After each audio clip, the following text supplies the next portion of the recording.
రుణమాఫీ కాక రైతన్న తీవ్ర ఆవేదన చెందుతున్నాడు. హన్మకొండ జిల్లా హసన్పర్తి మండలం పెగడపల్లి గ్రామంలో ఒక్కరంటే ఒక రైతు కూడా రుణమాఫీ కాలేదు. దీంతో రైతన్న దిక్కుతోచని స్థితిలో ఉన్నాడు. రుణమాఫీ జరుగుతుందో జరగదో అన్న సందిగ్ధంలో పడ్డాడు. అటు వ్యవసాయ అధికారుల చుట్టూ ఇటు సొసైటీ చుట్టూ తిరిగినా ఫలితం లేకుండా అన్నదాతలు కన్నీరు మున్నీరవుతున్నారు. దీనిపై మరిన్ని డీటెయిల్స్ మా ప్రతినిధి రవికాంత్ అందిస్తారు. రైతు రుణమాఫీకి సంబంధించి రైతులంతా కూడా తీవ్రమైన ఇబ్బందులు అయితే గ్రౌండ్ లెవెల్లో ఎదుర్కొంటున్న పరిస్థితి మనం చూస్తా ఉన్నాం. టీ న్యూస్ కేస్ స్టడీలో భాగంగా హన్మకొండ జిల్లా పెగడపల్లికి మనం వచ్చాము. పెగడపల్లి సొసైటీకి సంబంధించి పిఎస్సిఎస్కి సంబంధించి మొత్తం 4 గ్రామాలు.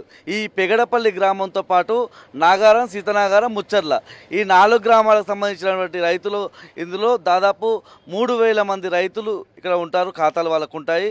ముఖ్యంగా మనం పెగడపల్లిలో ఉన్న సందర్భంలో పెగడపల్లికి సంబంధించి 500 మంది వరకు రైతులు ఇక్కడ సొసైటీలో ఉంటారు. వాళ్ళకి సంబంధించి ఒకే ఒక్కరికి ఈ గ్రామానికి సంబంధించిన రైతుల్లో ఒకే ఒక్కరికి రుణమాఫీ అయి మిగతా వాళ్ళందరూ కూడా రుణమాఫీ కోసం ఎదురు చూస్తూ ఉన్నారు. వాళ్ళతో మాట్లాడిచ్చే ప్రయత్నం చేద్దాం. కేస్ స్టడీలో భాగంగా మీ పేరేంటి, మీకు ఎన్ని ఎకరాలు ఉన్నది, మీరు లోన్ ఎప్పుడు తీసుకున్నారు, మీ పరిస్థితి ఏంది, లోన్కి సంబంధించి అధికారులు అంటే ఏం చెప్తున్నారు? రుణమాఫీ అని మాత్రం ఎన్నోసార్లు పోయిన వాడికి పోతే మాత్రం కుయ్యలేదు, లేదు సప్పుడు లేదు, సరలేదు. దాని విషయంలో మాత్రం మీరు పట్టించుకుంటానికి మాత్రం 500 మంది కూడా ఆడికి పోయి లొల్లి పెట్టినాం. అయితే ఇది మెల్లగా అవుతుంది, ఇప్పుడు కాదు, తర్వాత మేము ఫైల్ పంపించినాం, వాళ్ళు టేకప్ చేస్తలేరు అని చెప్పింది సార్. దాని విషయంలో మాత్రం మేము ఇక నిద్రపోయినట్టుగా మేము ఉంటాం, నిద్రపోయినట్టు వాళ్ళు ఉంటాం. వాళ్ళు తాపకొక పోయి 10 మంది లొల్లి పెట్టేస్తాం. దాని విషయంలో మాత్రం శివ పడలేదు, వాళ్ళకు అసలు గోకుడు పెట్టినట్టు లేదు. దాని విషయంలో మాత్రం దయచేసి మాత్రం మీరు పట్టించుకోవాలని మేము కోరుకుంటున్నాం అంతే. మీకు ఎన్ని ఎకరాలు ఉన్నది, మీరు ఎంత లోన్ ఎప్పుడు తీసుకున్నారు? మేము అంటే సంవత్సరం నాకు నేను చదువుకోలేదు సార్, డేట్ అయితే గుర్తులేదు. నేను 1,00,000 రూపాయలు తీసుకున్నాను సార్. దాని గురించి మాత్రం సార్ చెప్పినట్టుగా వడ్డీతో సహా మొత్తం మాఫీ చేస్తున్నారు కదా రేవంత్ రెడ్డి సార్. వాళ్ళ గురించి మాత్రం ధన్యవాదాలతో మాత్రం మంచిగా మాకు చేయాలని మేము కోరుకుంటున్నాం. అంటే ఆగస్టు 15 వరకు 3 విడతల్లో చేస్తామన్నారు కదా, మీరు పోయి అడిగినప్పుడు ఏం చెప్పిండ్రు ఇక్కడ బ్యాంకర్లు?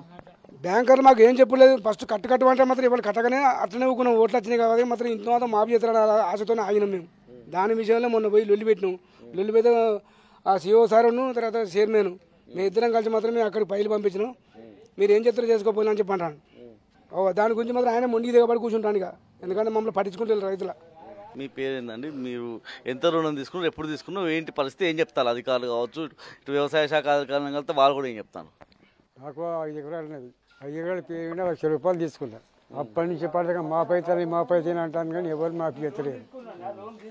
మొన్న ఒకసారి వచ్చి మాఫీ ఎత్తామని చెప్పి ఊళ్ళో తిరిగిండు. వాళ్ళు సప్లై అయ్యాక వాళ్ళు మాఫీ చేయలేదు. ఇప్పుడు ఏం చెప్తాను మరి, మీ ఊర్లో ఎంతమందికి అయింది, ఏంది పరిస్థితి? ఇప్పుడు ఊళ్ళు ఎవరికి కాలేదు సార్, ఊళ్ళో పేడపల్లి ఎవరికి కాలే, వంగపట్ల అయింది, ఇటు నాగారం కాడ అయింది అన్నారు. మాకైతే ఏం ఎవరికి కాలే, ఒక్కరికి కాలే, పేడపల్లి ఒక్కరికి కాలే.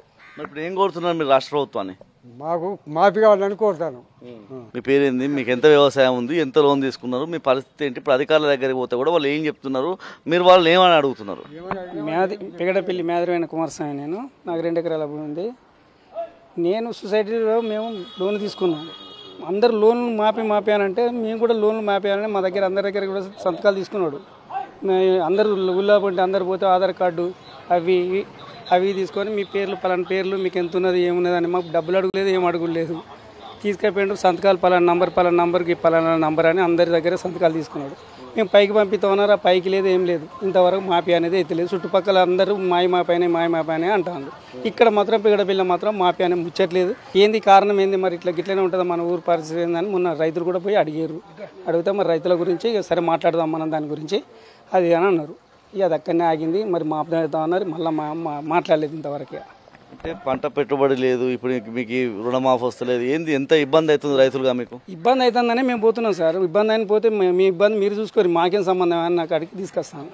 అంటే ఊర్లో ఇప్పుడు సాధారణంగా చాలా ఊర్లలో 40% మందికి అయినాయి, కొన్ని ఊర్లలో 30% అయినాయి. అంటే 100 మంది ఉంటే 30 మందికి 40 మందికి అయ్యి మిగతా వాళ్ళు కాకపోతే ఆ ఊర్లో సమస్య ఉంటుంది. అసలు మీ ఊర్లో ఒక్కరికి కూడా కాకపోతే దాని విషయంలో ఎవరైనా అధికారులు వచ్చి మీ ఊరికి విచారణ చేయడానికి కావచ్చు, మీ ఎమ్మెల్యే గారు కానీ ఎవరైనా వచ్చి ఏంది పరిస్థితి? రాలేదు, ఎవరు అధికారులు రాలేదు, ఎవరు రాలేదు, ఎమ్మెల్యే రాలేదు ఇంతవరకు. ఇంకా దాని గురించి ఆలోచన లేదు. ఇక మరి రైతులమే అందరం ఆలోచించుకొని మరొకసారి పోదామా ఏంది దీని పరిస్థితి ఏంది అనేది గురించి ఇప్పుడే ఆలోచించుకుంటా అది చేస్తాను. మీ పేరేందండి, మీ పేరేంది, మీకు ఎన్ని ఎకరాల భూమి ఉన్నాయి, ఎంత రుణం తీసుకున్నాం? ఒక 3 ఎకరాలు అది, మనిషికి 1 ఎకరం ఉన్నది. మనిషికి 10,000 తీసుకున్నాను, నేను 20,000 తీసుకున్నాను, నా కొడుకు 10,000 తీసుకున్నారు. మేము కొద్దిగా మళ్ళీ చేయరాదంటే మీకు బాపే కాలేదు. మాపైనాక ఈ వడ్డీలే పెరిగిపోయినారే మునుపు మాకంటే మళ్ళీ ఇయ్యరాదు అంటే మాపి కాలే, వడ్డీలే కట్టరాదు, ఆ వడ్డీ కట్టాడు. మా పని 10,000కే మీరు మా బ్యాంటరీ కట్టలేకపోతే ఇప్పుడు ఇస్తే రాకపోతే మా పరిస్థితి ఏంటంటే ఇక గట్టిగా అనుకుంటా గట్టిగా పోతారా అని మళ్ళీ మాపులు వచ్చినాయి. మళ్ళీ మాపులు లేవు మా ఊరికి. అయ్యా గది మా పరిస్థితి. ఇక ఇప్పుడు మళ్ళీ మాఫీలు వచ్చినాయి, మళ్ళీ మాఫీ సుధా గంతే. ఇక ఇవరకే వరి సుధా కాలే, అంతే వాళ్ళది. ఇది పెగడపల్లికి సంబంధించి ఈ సొసైటీలో పెగడపల్లి గ్రామానికి సంబంధించి దాదాపు 500 పైచీలకు రైతులు ఉంటే ఒక్కరికి కూడా అంటే ఆ అయిన ఒక్క రైతుకు సంబంధించి కూడా పక్కనే ఉన్నటువంటి ముచ్చెర్ల గ్రామానికి సంబంధించిన రైతుగా వీళ్ళంతా చెప్తా ఉన్నారు. కనకయ్య బాధ మనం అర్థం చేసుకోవాల్సి ఉంటుంది. వాళ్ళ ఇంట్లో 3 ఉంటే కొడుకులు అంటే కొడుకులతో కలిపి ఆయన 10,000 అంటే ఈయన 10,000 వీళ్ళ 2 కొడుకులు చెరో 10,000 అంటే 30,000 రూపాయల లోన్ తీసుకున్నా కూడా వాళ్ళ రుణమాఫీ కాలేదంటే వాళ్ళ ఆవేదన వాళ్ళ దుఃఖం ఏంటో అర్థం చేసుకోవాల్సి ఉంటుంది. ఇది టీ న్యూస్ కేస్ స్టడీలో భాగంగా వచ్చిన పెగడపల్లి గ్రామానికి సంబంధించినటువంటి రైతుల ఇబ్బందులు. కెమెరా పర్సన్ సంజీవ్తో రవికాంత్, టీ న్యూస్.